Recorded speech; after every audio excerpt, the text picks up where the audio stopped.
We begin this morning with the latest on the peace deal between the United States and Iran. Details of the MOU that's going to be signed on Friday have not yet been released, but both sides are already showing some splits over some details. Our Kim Bo-kyoung starts us off.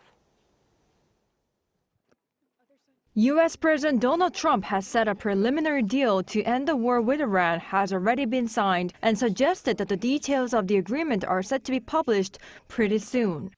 Such remarks came while he was speaking on Monday alongside French President Emmanuel Macron ahead of this week's G7 meeting in France.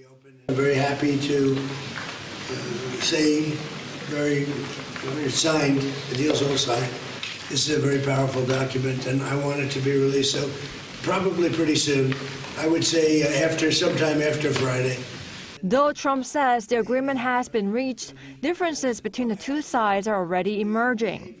One point both sides agree on is that once the MOU is signed, the Strait of Hormuz will reopen and the U.S. blockade will be lifted. The key question is whether commercial vessels will once again be able to pass through the Strait of Hormuz freely without paying additional fees. While Trump said there would be no transit fees, Iran's semi-official Fars news agency reported that Iran's right to collect transit fees in the Strait of Hormuz had been recognized. Another differing point, even within the U.S., is when the strait will be fully reopened. Trump said it will open on Friday. It's signed, the deal's all signed, and the strait is already partially opened, as you know, but it's essentially ships are starting to go out now. On Friday, it'll be completely opened.